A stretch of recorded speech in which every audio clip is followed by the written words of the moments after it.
So hello everyone guys, आपके बहुत सारे मेजोरिटी ऑफ द कमेंट्स यही थे कि भैया हमारा आधे से ऊपर तो स्टडी हो चुका है, लेकिन हम उसको इफिशिएंटली और कम समय में किस प्रकार से हम रिवीजन कर सकते हैं जिससे कि हम आराम से हमारे बोर्ड एग्जामिनेशंस में जो भी हमने लर्न किया है, जो भी हम सब्जेक्ट्स के क्वेश्चन आंसर्स हम लर्न करते हैं, कंसेप्ट समझ गया है, लर्निंग भी हो गई है, लेकिन पेपर के समय जब हम पेपर के लिए जाते हैं, पेपर के लिए बैठते हैं, जैसे ही क्वेश्चन पेपर सामने आता है तो हमारे दिमाग में पूरे के पूरे ब्लैंक हो जाते हैं हम, और हमको समझ में नहीं आता है कि स्टार्टिंग कैसे करें। एट द सेम वे हमको अगर किसी ने आंसर का स्टार्टिंग बोल दिया भैया तो हमको पूरा आंसर आ जाता है, लेकिन स्टार्टिंग ही याद रखने के लिए हमको दिक्कत आती है। अगर ये भी दिक्कत आप फेस करते हो तो पहले बता दूं भाई, आप दुनिया के ऐसे एकमात्र इंसान नहीं हो जिनको यही दिक्कतें फेस होती है। जब भैया भी 10th में थे तो मुझे भी यही चीज होती थी। मुझे कैसा होता था मालूम है, मैं लर्न कर लेता था, अगर कोई व्यक्ति है सामने वो बोलता था चल बेटा मैं तेरा लर्न ले लेता, मैं बोलता चल ले ले भाई। तो वो जैसे ही मुझे क्वेश्चन पूछता था ना तो मेरे दिमाग में मैं ब्लैंक हो जाता था। मैं उसको बोलता था भाई स्टार्टिंग बोलना यार, भाई थोड़ा स्टार्टिंग बोल दे, थोड़ा स्टार्टिंग बोल दे। आपके साथ भी होता है, मुझे जरूर नीचे कमेंट्स बताना है। आप भी अगर किसी को लर्न देते हो ना तो आप पहले क्या बोलते हो, भाई थोड़ा स्टार्टिंग बता दे यार, तो बोलता है okay the centripetal force is known और the centripetal force is the force of, ऐसा बोल दिया तो लगे अपन पूरा आंसर बोल देते। तो ऐसा क्यों होता है, what is the main reason behind that, और हमको चीजें क्यों याद नहीं रहती है। और स्टूडेंट्स, आज मैं कुछ आपके साथ बहुत सारे टेक्निक शेयर करने वाला हूं, जैसे आप स्क्रीन पे देख रहे होंगे बहुत सारे टेक्निक्स है। हा क्या मस्त आराम कर रहा है। लास्ट में आप भी, इस वीडियो के एंड में आप भी ऐसे ही आराम करोगे। कब? आपको ये पूरे के पूरे प्रो टिप्स आपको समझ में आएंगे। सबसे पहली चीज स्टूडेंट्स, आपको रिवीजन क्यों करना है। सबसे पहली चीज स्टूडेंट्स, अगर मैं आप सभी को एक टास्क दे दूं, ठीक है, अभी अभी एक लाइव टास्क ले लेते हैं, चलो फटाफट से मेरे साथ लाइव टास्क करेंगे। हम देखते हैं हम जो चीज बार बार देखते हैं क्या वही चीजें हमको याद रहती है क्या। एक टास्क दे देता हूं मैं, एक काम करो, पेन ले लो, पेंसिल ले लो और एक बुक ले लो। चलो अभी मैं आपको एक टास्क दे रहा हूं। इमेजिन करो, आपको मैंने बोला है कि आपको ड्रॉ करना है 10 रुपए की नोट। चलो करो मेरे साथ, 10 रुपए की नोट ड्रॉ करो। सपोज फॉर एग्जाम्पल मैं ऐसी 10 ऐसा बनाऊंगा, ठीक है, ऐसा बनाऊंगा।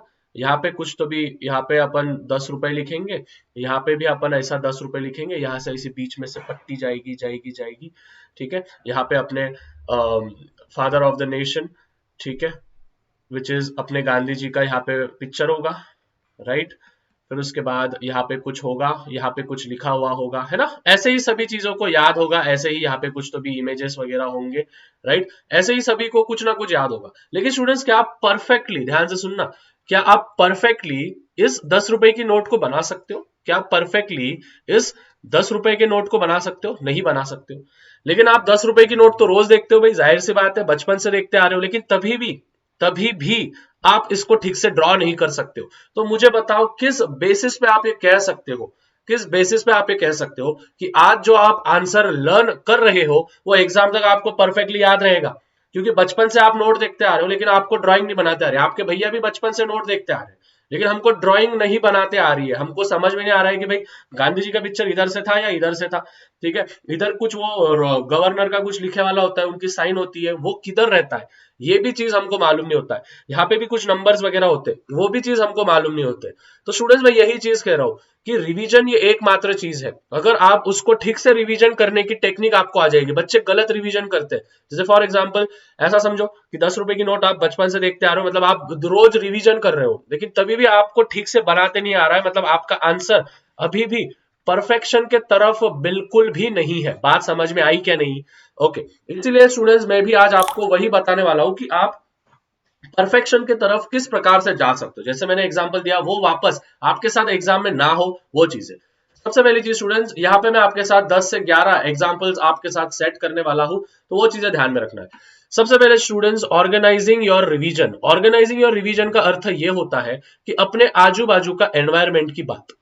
अभी आजू बाजू का एनवायरमेंट कैसा चाहिए? सबसे पहली चीज कि आपका जो एनवायरमेंट चाहिए वो चाहिए नॉइज फ्री, ठीक है।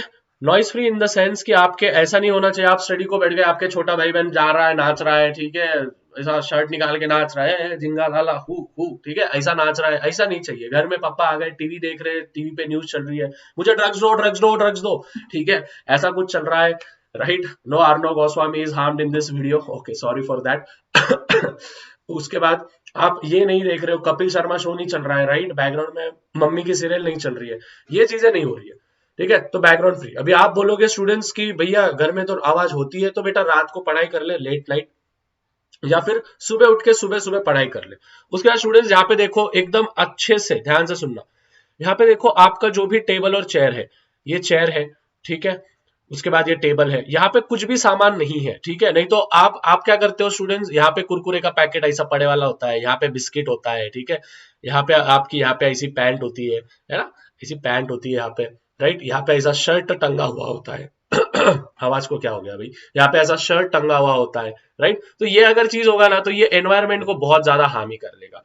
इसलिए मैं यही कहूंगा कि ऑर्गेनाइज करना है आपका स्टडी टेबल, और आपके स्टडी स्लॉट्स बनाओ, ठीक है, स्टडी स्लॉट्स मतलब कि क्या, वही टाइम पे आप डेली पढ़ाई करोगे, ठीक है, सेम टाइम पे। सपोज फॉर एग्जांपल कोई बंदा है रात को 8 बजे पढ़ाई कर रहा है, 8 से 9, ठीक है, तो वो बंदा हर रोज रात से 8 से 9 ही वही टाइम पे पढ़ाई करेगा। ऐसा नहीं कि एक दिन 8:30 पे चालू कर दिया, एक दिन 9 पे। और स्टडी स्लॉट्स लगभग 2 घंटे का एक स्टडी स्लॉट चाहिए, ठीक है, दिन में से 3 स्टडी स्लॉट्स करने हैं आपको। तो आपको ध्यान में रखना है आपका आजू बाजू का एनवायरनमेंट ये सबसे अच्छा रखना पड़ेगा, नहीं तो फिर आपका मन नहीं लगता है, और उसी का कारण होता है कि आप फिर मतलब पढ़ाई में ठीक से लर्न नहीं कर पाते हो और ठीक से उसको याद नहीं कर पाते हो, ठीक है, मोबाइल विबाइल बाजू को जाके फेंक देने का, ठीक है, पूरा की पूरा। बाद में राहुल नेहा से बात कर लेना, बाद में चैटिंग करते बैठना, लेकिन फिलहाल के लिए तो अभी जब आप आपके जो स्टडी स्लॉट्स है, वो स्टडी स्लॉट्स के बीच में कोई भी नहीं आना चाहिए, ना मैं, ना आपके भाई बहन, ना आपके मम्मी पापा, ना राहुल नेहा, ठीक है, कोई कितना भी जिगरी हो, किसी का नया नया भी सेट हुआ हो, कुछ भी हो, लेकिन नहीं करने का। उसके बाद सबसे पहले draw a time table of your revision, मतलब कि स्टूडेंट्स टाइम टेबल बनाना है। जैसे भैया ने आपको टाइम टेबल बना दिया 3 आवर्स का, ठीक है, मैंने सभी बच्चों को ही बना के दिया था, अगर आपको याद होगा, 3 आवर्स का। 3 आवर्स में आपको 1 घंटा क्या करना है, 1 घंटा आपको मैथ करना है, 1 आवर आपको जो है विच इज लर्निंग करना है, और फिर 1 घंटा जो होगा वो आपको रिवीजन करना है, ठीक है। अगर आप ये ऐसा नहीं करोगे ना स्टूडेंट्स, तो आपसे कुछ नहीं होने वाला है।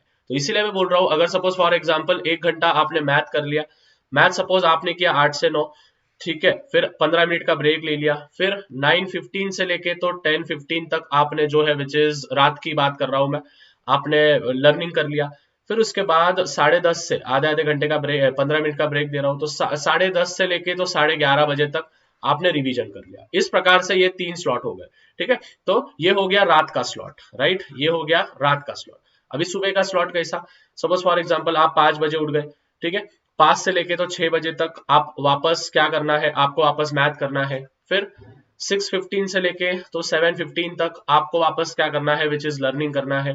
फिर 7:30 से लेके तो 8:30 तक आपको वापस क्या करना है, उन्हीं चीज को रिवीजन करना है। इस प्रकार से आप आपका टाइम टेबल बना सकते हो। अभी कोई बोलेगा भैया हमारी स्कूल सुबह होती, बेटा तो तू दूसरा टाइम स्लॉट ले ले, ठीक है, मैं बस एग्जांपल के तौर पे दे रहा हूं, लेकिन 2 टाइम स्लॉट आपके दिन में से चाहिए, ठीक है, 2 टाइम स्लॉट आपके दिन में से चाहिए। मुझे फटाफट से नीचे कमेंट में बताना है कि कौन कौन बच्चे ये 2 टाइम स्लॉट आप फिक्स करेंगे, ठीक है। एक रात का टाइम स्लॉट मैंने आपको बता दिया, एक सुबह का टाइम स्लॉट मैंने आपको बता दिया। तो आप मैथ लर्निंग और ये रिवीजन, मैथ लर्निंग रिवीजन, ये मंडे से लेके तो सैटरडे तक चलने देना है, ठीक है, ये मंडे से लेके तो सैटरडे तक चलने देना है। संडे को क्या करना है बेटा, संडे को फ्री नहीं रहना है। संडे को आपको जो भी है आपको टैली करना है। एट द सेम वे आपको वहां पे आपके लैंग्वेजेस सब्जेक्ट पे शिफ्ट होना है, ठीक है, आपको वहां पे आपके लैंग्वेजेस सब्जेक्ट पे शिफ्ट होना है। तो ये चीजें ध्यान में रखना है कि आपको टाइम टेबल वगैरह बनाना है। तो टाइम टेबल भी भैया ने बना के दिया, दिन में से 6 घंटे कभी भी निकालो, 3 घंटे मैथ को, 2 घंटे मैथ को, 2 घंटे रिवीजन को, और 2 घंटे लर्निंग को, 2 घंटा मैथ, 2 घंटा रिवीजन, 2 घंटा लर्निंग। लेकिन टाइम स्लॉट कैसा है समझ गया, 3 घंटे लगातार बैठना है, उसमें 15-15 मिनट का गैप, मतलब कि 3 घंटे के बीच में आपको आधे घंटे का गैप मिल रहा है, ठीक है। जैसे 8 से 9 बैठे तो 1 घंटा, 9:30 से 9:15 से 10:15 तक तो 2 घंटे, 10:30 से 11:30 3 घंटे, बीच में 15-15 मिनट का गैप दिया है, देखो 9 से 9:15 के बीच में गैप दिया है, और 10:15 से लेके तो 10:30 के बीच में आपको गैप दिया है। इससे आपका लर्निंग भी हो जाएगा, मैथ भी हो जाएगा, और रिवीजन भी हो जाएगा। इस चीज को फॉलो करो। उसके बाद स्केड्यूल करके रखो, स्केड्यूल इन द सेंस की स्टूडेंट्स, जैसे मैं कैसे वीडियो को स्केड्यूल करके रख देता हूँ, मैं सुबह वीडियो बनाता हूँ और शाम को स्केड्यूल करके रखता हूँ राइट, फिर आपको ये वीडियो रात को 7:07 पे मिलता है। उसी प्रकार से स्टूडेंट्स आपको भी क्या करना है, आपका जो स्केड्यूल है, ठीक है, आपका जो स्केड्यूल है वो सेट करके रखना है। मतलब फॉर एग्जांपल अगर मंडे का दिन है, ठीक है, अगर मंडे का दिन है, ऐसा टाइम टेबल लगा देने का, मंडे के दिन मैं मैथ के कितने एक्सरसाइज करूंगा, कोई भी सब्जेक्ट लो, मैथ के मैं मंडे के दिन 2 एक्सरसाइज करूंगा, ठीक है। लर्निंग कितने आंसर्स लर्न करूंगा, सपोज 15 आंसर्स, तो 15 आंसर्स लर्न करने के। फिर उसके बाद रिवीजन में कितना टाइम करूंगा, तो रिवीजन 1 घंटा देना ही है, तो ये हो गया पहला टाइम स्लॉट। फिर उसके बाद एट द सेम वे उसी के दिन, उसी मंडे के दिन शाम को क्या करना है, फिर वापस मैथ के आपके कितने होने चाहिए, ठीक है, मैथ के आपके कितने होने चाहिए, विच इज अराउंड अराउंड वापस से 2 एग्जाम्पल्स होने चाहिए। फिर उसके बाद लर्निंग के आपके कितने होने चाहिए, वापस से 15 आंसर्स, और फिर वापस से रिवीजन। दैट मीन्स एक दिन के अंदर आप 4 एक्सरसाइज कंप्लीट कर रहे हो, and at the same way आप लर्निंग कर रहे हो 30 आंसर्स अराउंड अराउंड। अगर हो रहे होंगे तो 20 आंसर भी हो रहे होंगे तो बहुत अच्छी बात है, लेकिन खुद को एक स्केड्यूल दे देना है। अगर आप खुद को स्केड्यूल नहीं दोगे स्टूडेंट्स, ठीक है, अगर आप खुद को स्केड्यूल नहीं दोगे तो एक टाइम पे ऐसा आएगा कि आप बिना स्केड्यूल के आप पूरे के पूरे बोर हो जाओगे। तो इसीलिए मंडे के दिन प्लान बना के रखना है कि मैथ और इसके लिए आपको जो भी है विच इज लर्निंग करके रखना है, एक्सरसाइज करके रखना है, लर्निंग करना है, फिर मैथ वापस लर्निंग एक्सरसाइज, और ये हो गया आपका 1 घंटे का पूरा की पूरा रिवीजन। तो इस प्रकार से आपको स्केड्यूल करके रखना है, खुद को टारगेट देना है, बिना टारगेट के नहीं होने वाला। जैसे फॉर एग्जाम्पल मैंने भी आपको टारगेट दिया है, क्या दिया है भैया ने टारगेट कि 20,000 सब्सक्राइबर्स, कितने, 20,000 सब्सक्राइबर्स, ये पूरे के पूरे होने चाहिए 31 दिसंबर तक। तो फटाफट से नीचे सब्सक्राइब करो। आई गेस कुछ 400 ही सब्सक्राइबर्स बाकी है भाई, कर क्या रहे हो, 2 दिन है अपने पास आज का दिन कल का दिन, भाई कर दो याद से कर दो, सब्सक्राइब कर दो। ओके, उसके बाद रिवाइजिंग एक्टिविटी मतलब कि स्टूडेंट्स आपको हाईलाइट वगैरह करने हैं जो जो इंपॉर्टेंट पॉइंट्स आपको लग रहे हैं, ठीक है। जैसे फॉर एग्जांपल अगर एक आंसर है, राइट, अगर एक आंसर है कि sodium is kept in kerosene, ठीक है, व्हाई, बिकॉज अगर हम उसको बाहर निकालेंगे, हवा में रखेंगे तो वो ऑक्सीडेशन करेगा और एक्सोथर्मिक रिएक्शन करेगा। तो उसमें इंपॉर्टेंट क्या है, सोडियम है उसमें इंपॉर्टेंट, तो सोडियम को हाईलाइट करो। फिर उसके बाद केरोसिन है इंपॉर्टेंट, फिर उसके बाद क्या है, ऑक्सीडेशन है इंपॉर्टेंट, फिर उसके बाद है क्या है, एक्सोथर्मिक है इंपॉर्टेंट। बात समझ में आई? तो इनको क्या करके रखो, इनको एज अ हाईलाइट करके रखो। तो इससे क्या होता है स्टूडेंट्स, आपको समझ में आता है कि मेन पॉइंट्स उसमें क्या है। तो उसमें क्या आना चाहिए कि भाई सोडियम है, केरोसिन है, ऑक्सीडेशन है और एक्सोथर्मिक है। तो आप इससे सोच सकते हो कि भाई सोडियम जो है उसको केरोसिन में रखते हैं, अगर नहीं रखेंगे, बाहर रखेंगे तो वो ऑक्सीडेशन करेगा, और ऑक्सीडेशन करेगा तो एक्सोथर्मिक रिएक्शन होगी, और एक्सोथर्मिक रिएक्शन में हम सभी को पता है कि हीट जो होती है, बहुत ज्यादा मात्रा में हीट रिलीज होती है। आया समझ में? तो इस प्रकार से आप कर सकते हो। Next students, recall and summarise. Recall मतलब कि आपने जो भी लर्न किया है उसको आराम से शांति से बैठ के आप उसको रिकॉल करो, सोचो कि यार भैया हो क्या रहा है, ठीक है, अपने को मतलब अपन क्या क्या चीजें अभी तक करते आ रहे हैं। अभी सोचो आप कि भाई जैसे जैसे ये सोच रहा है, ठीक है, मस्त दिखता है, ओके, जैसे ये सोच रहा है ऐसे सोच रहा है कि भाई क्या है, राइट, मतलब आपने पूरे दिन में जो जो चीजें की वो, ये नहीं कि मैंने इसको क्या बोला, ठीक है, वो मेरे को हाँ बोलेगी या नहीं, वो मेरे को हाँ बोलेगा या नहीं, वो फालतू चीजें नहीं। मैं रिकॉल क्या करने को बोल रहा, तुमको आंसर रिकॉल करने को बोल रहा कि भाई आंसर रिकॉल करने का। इसके बाद ये था, सोडियम के बाद केरोसिन था, केरोसिन में अगर नहीं रखा तो फिर ऑक्सीडेशन हो जाएगा, फिर ऑक्सीडेशन हो गया तो एक्सोथर्मिक हो जाएगा और आग लग जाएगी तो हीट रिलीज हो जाएगी। ऐसे अगर करोगे तो हो जाएगा, ठीक है, ओके। फिर उसके बाद find someone who knows nothing about the topic and explain to them, मतलब कि एक ऐसा रास्ते में से आते जाते व्यक्ति को बोलो, चल भाई इधर आ, इधर आ, देख तेरे को मालूम है क्या, सोडियम को अगर अपन ने केरोसिन में नहीं रखा ना तो उसको क्या हो जाएगा मालूम है, वो अगर हवा में रहेगा तो ऑक्सीडेशन हो जाएगा, और भाई ऑक्सीडेशन हो गया ना, आग लग जाएगी, आग, और वो आग लगने के लिए हीट रिलीज होती है, और हीट रिलीज हो गई मतलब एक्सोथर्मिक हो गया। समझ में आया क्या लाला? तो ऐसा अगर कोई आजू बाजू में नहीं होगा तो अपने छोटे भाई बहन को कुछ जनरल नॉलेज बता देना है, मतलब आप इंग्लिश में लर्न किए उस आंसर को खुद को आपके मदर टंग में थोड़ी तबियत ऊपर नीचे, थोड़ी आपके मदर लैंग्वेज में आपने कर दिया, फिर उसके बाद आपके भाई बहन को, आपने छोटे भाई बहन को आपने समझाया, उनको एक्सप्लेन किया, क्योंकि स्टूडेंट्स जब आप किसी व्यक्ति को समझाते हो ना तो आपका भी नॉलेज बढ़ता है। बात समझ में आई? तो इस प्रकार से आप रिवीजन कर सकते हो। उसके बाद स्टूडेंट्स मैंने जैसे बोला कि बीच बीच में ब्रेक लेते जाओ, जैसे मैंने आपको बना के भी दिया कि 15-15 मिनट का ब्रेक लेना है, उसमें मोबाइल पे सीधा सीधा शिफ्ट नहीं होना है, आपको ब्रेक्स लेने हैं। ब्रेक्स ऐसे लो जिसमें आप चाय चाय की चुस्कियां ले रहे हो, या फिर आप आपके पेरेंट्स से बात कर रहे हो, अपने फ्रेंड्स के साथ बात कर रहे हो, टहल के आ गए, टेरेस पे गए, वहां पे घूम के आ गए, नेचर के साथ टाइम स्पेंड किया, ठीक है, फिर फ्रेश हो गए, फिर मुंह पे जो भी है विच इज ठंडा पानी स्प्लैश मारा, फिर उससे आप अलर्ट हो गए, ठीक है। ठंडे पानी से क्या होता है, अपने जो जो सेंसर्स होते हैं वो बहुत ज्यादा एक्टिवेट हो जाते हैं, ठीक है। उसको अपन कोल्ड शावर भी कहते हैं। तो कोल्ड शावर के बहुत सारे फायदे आप नेट पे सर्च कर सकते हो, अगर आपको झूठ लग रहा है तो आप स्प्लैश मारने का, स्प्लैश मतलब मालूम है ना, ऐसा ठंडा पानी सपा सप सपा सप मुंह पे मार। मैं तो ऐसे ही करता था, रात को जब नींद आती थी ना, स्प्लैश मारता था, जिससे पूरी नींद उड़ जाती थी, ठीक है। 11th 12th में करता था मैं, 10th में इतनी जरूरत नहीं थी, क्योंकि 10th में हो जाता था, मतलब इतना कुछ हार्ड नहीं रहता था। अभी जो 10th में उनको हार्ड ही लगता है, लेकिन जब आप 11th 12th में जाओगे आप बोलोगे भाई ये तो 10th का तो चिंदी था। उसके बाद finding support, talk to your teachers. भाई टीचर की क्या जरूरत है, आपके भैया आपके साथ है, ठीक है। कमेंट करते जाओ, या फिर शाह कोचिंग क्लासेस ऐप को डाउनलोड करो, उस पे आप चैट सेक्शन में जाके मेरे से बात कर सकते हो, मेरी टीम भी वहां पे बैठी हुई है, आप उनसे बात कर सकते हो। आपके जो भी डाउट्स होंगे, कुछ भी हुआ होगा आपके लाइफ में, आपको अगर कुछ भी लगता होगा कि भैया के साथ मैं ये चीज शेयर कर सकता हूँ, शेयर कर सकती हूँ, तो you are free to talk. आपके मन का जो भी आपकी चीजें हैं, आपके सभी चीजें एकदम सेफ रहेंगे, कोई भी दिक्कत नहीं है। लेकिन बस मैं ये चाहता हूँ स्टूडेंट्स, कि मुझे पता है कि इस पर्टिकुलर टाइम पे आप कैसा महसूस करते हो, आपको कोई भी अप्रिशिएट नहीं करता है, ना आपके पेरेंट्स आपको समझ के लेते हैं, ना आपके जो स्कूल के टीचर्स होते हैं ना वो आपको समझ के लेते हैं। स्कूल के टीचर्स उनका काम करते हैं, वो बस बोलते हैं बुक कंप्लीट करो, ये करो वो करो। पेरेंट्स बोलते हैं कि भाई लर्निंग करो, पढ़ाई करो। जो ट्यूशन के टीचर होते हैं वो पेपर पे पेपर लिए जा रहे हैं, आप बीच में फंस चुके हो, ना घर का ना घाट का, ठीक है। तो ऐसे हो गया है, आगे कुआ पीछे खाई, बीच में फंस गया अजय भाई। अरे भाई वाह वाह वाह वाह, वापस बोलो वापस बोलो। आगे कुआ पीछे खाई, बीच में फंस गया अजय भाई। तो उसी प्रकार से तुम्हारा है, ठीक है। अगर कोई राहुल होगा तो आगे कुआ पीछे खाई, बीच में फंस गया राहुल भाई, है ना। तो ऐसे चीज हो जाती है। तो सामने वाला भी बोल रहा है, पीछे वाले भी बोल रहा है, बीच में अपन फंस चुके हैं, सैंडविच बन चुका है। लेकिन टेंशन नहीं लेना है स्टूडेंट्स, सैंडविच में भी आपके भैया आपके साथ खड़े हैं, ठीक है। आपका हाथ पकड़ के आपको उस कुएं में से या फिर उस खाई में से मैं निकालूंगा। बस चीज ऐसी है स्टूडेंट, कि जो जो चीज मैं बोलता हूं प्लीज उसको शिद्दत से एग्जीक्यूट करो। अगर एग्जीक्यूट, अरे भाई तू एग्जीक्यूट ही नहीं करेगा तो मेरा ज्ञान देके फायदा क्या है।